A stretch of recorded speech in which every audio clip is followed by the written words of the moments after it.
બાંગ્લાદેશમાં હિન્દુઓના અત્યાચાર, લૂંટફૂટ, હિન્દુઓની હત્યા સામે રક્ષણ આપવાના મામલે હિન્દુ સંગઠનો દ્વારા આવેદનપત્ર આપવામાં આવ્યું। બાંગ્લાદેશમાં ચાલી રહેલા આંદોલને હિંસક સ્વરૂપ ધારણ કર્યું છે, જેના કારણે ત્યાંની રાજકીય પરિસ્થિતિમાં બદલાવ આવવાની આશંકા છે। કાયદો અને વ્યવસ્થા પડી ભાંગી છે। આપણી ભારત સરકાર આ બધી પરિસ્થિતિ જાણે છે અને તમામ માધ્યમો દ્વારા આવી રહેલા અહેવાલોથી સમગ્ર હિન્દુ સમાજ અને રાષ્ટ્ર દુઃખની લાગણી અનુભવી રહ્યું છે। આ હિંસક આંદોલનકારીઓ ઈર્ષાથી હિન્દુઓ પર હુમલો કરી રહ્યા છે, હિન્દુઓની સંપત્તિ લૂંટી રહ્યા છે, વસ્તુઓ સળગાવી રહ્યા છે।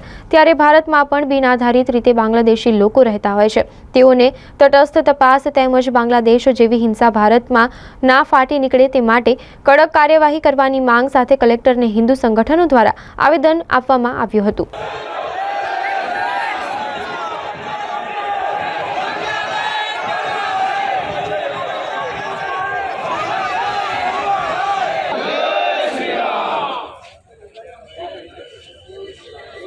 जागो हिंदू अब जागो।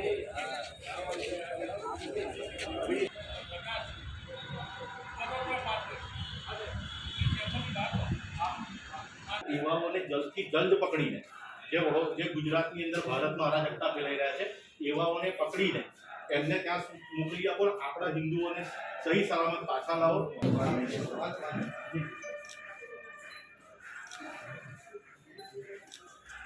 भारत माता की जय। जय सत्य सनातन धर्म की जय। भारत वर्ष की जय। समाजनी रक्षण संरक्षण हेतु અમે સૌ અહીંયા આપને વિનંતી કરવા આવ્યા છે કે વહેલામાં વહેલી આ પ્રવૃત્તિને ધ્યાનમાં લઈને એને આચરણમાં મૂકવામાં। પ્રથમ તો ખૂબ જ દુઃખદ ભાવના સાથે આજે તમામ હિન્દુ સંગઠનો અને આપણે જાગૃતિ મંચ દ્વારા હિન્દુ જાગૃતિ દ્વારા સ્ટેડિયમમાં એક અધિર આયોજન કરાયું। મુખ્ય મુદ્દો બાંગ્લાદેશમાં હિન્દુઓ પર અરાજકતા અને અત્યાચાર। આજે અમે સૌ સંગઠનો ભેગા થઈને મહા સમાજ હોય કે કોઈ પણ સમાજ હોય, સાધુ સંત મહાત્મા આચાર્યશ્રીઓ બધા આજે મંદિર મઠોથી નીકળીને અને માર્ગ પર ઉતર્યા છે, ઉતરવું પડ્યું છે આજે। અને અમે એકત્રિત થયા છે કલેક્ટરશ્રીની ઓફિસમાં આપને આવેદન આપવા અને આપણી માનનીય સરકારને રજૂઆત કરવા કે ત્વરિત આજે હત્યા અને અત્યાચારો પર થઈ બાંગ્લાદેશમાં માત્ર બાંગ્લાદેશ પર અત્યારે હિન્દુઓમાં નથી, પરંતુ આખા સ્થિતિને અત્યાચારો છે એ આપણે બધા જાણીએ છીએ અને સમજીએ છીએ। અને સરને કહેવા માંગે ત્વરિતમાં ત્વરિત આનો પ્રતિસાદ આપવા, આનું નિરાકરણ કરવામાં આવે અને એક્શન્સમાં 140 કરોડની રાહ જોઈને બેઠે। અને જે કહું છું ને કે આ ભીડથી હવે હિન્દુ ડરવાથી, કિંતુ ભીડ ભીડી જવા તૈયાર છે। અમે ગીતાના અમારા છે ગીતામાં છે કે યદા યદા ધર્મસ્ય ગ્લાનિર્ભવતિ ભારત અભ્યુત્થાનમ અધર્મસ્ય તદાત્માનમ સૃજામ્યહમ પરિત્રાણાય સાધુનાં વિનાશાય ચ દુષ્કૃતામ ધર્મ સંસ્થાપનાય સંભવામિ યુગે। આજ સંકલ્પો સાથે આજે હિન્દુ સમાજ આખું છે અને જ્યાં સુધી એક પણ બાંગ્લાદેશની આખા વિશ્વના હિન્દુ પર અરાજકતાને સર્જાતી હશે ત્યાં સુધી સમાજ અને હિન્દુ સંગઠનો ઉત્તર આપવા તૈયાર છે। 20 કલાક સાથે હિન્દુ જય હિન્દુ સમાજ की भारत माता जय। સૌને જય શ્રી રામ, જય સ્વામિનારાયણ, જય શ્રી રામ। આપ સૌના માધ્યમથી અમારે એટલું જ કહેવું છે કે અત્યારે બાંગ્લાદેશમાં જે પરિસ્થિતિ નિર્માણ થઈ છે, વિદ્યાર્થી આંદોલનના નામે હિન્દુઓ પર જે અત્યાચાર થઈ રહ્યા છે, એ અત્યાચારોની સામે હિન્દુઓને રક્ષણ મળે, હિન્દુઓને પૂરતું પ્રોટેક્શન મળે, જેથી કરીને હિન્દુઓ ત્યાં સુરક્ષિત રહે।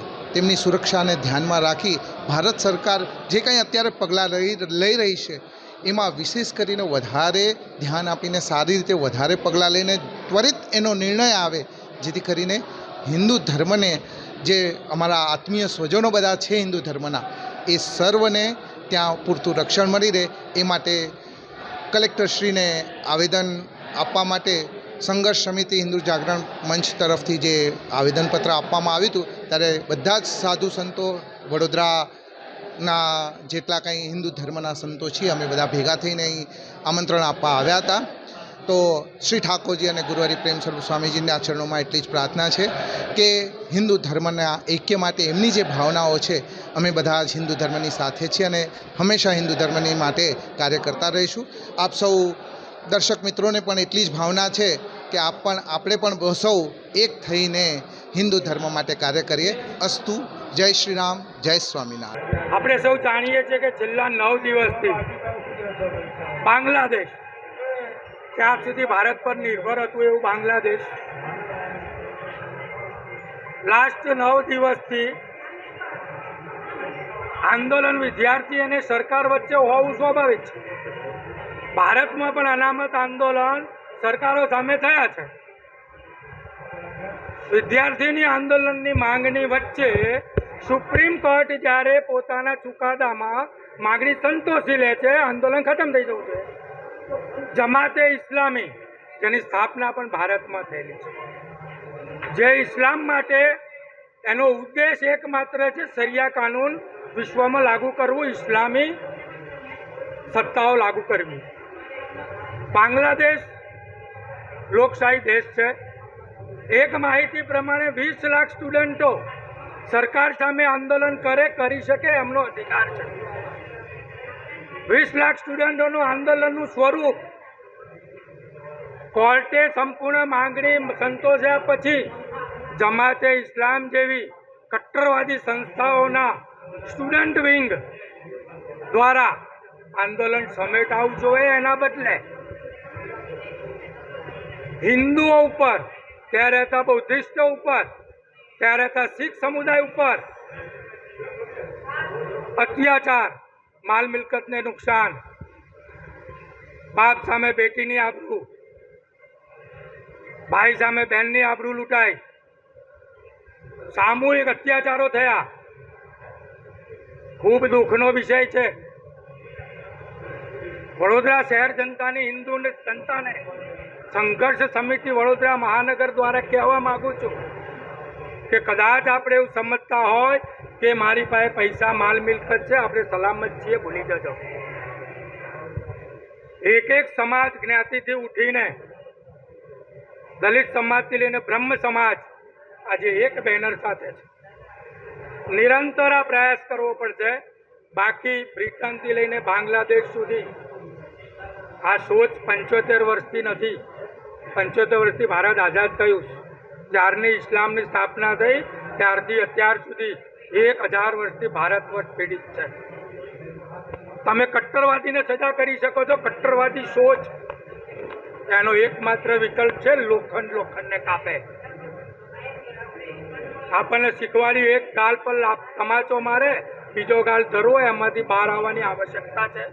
એક લાફાનો 3 લાફાથી જ્યાં સુધી જવાબ નહીં આપવામાં આવે ત્યાં સુધી કટ્ટરવાદી સોચનું કોઈ સમાધાન નથી. વડોદરા શહેર જનતાને હું આહવાન કરું છું કે આગામી કોઈ પણ કાર્યક્રમમાં જેમ ભારત પાકિસ્તાનથી જીતતું હોય છે, સ્વયં સમાજ રોડ ઉપર આવતો હોય છે.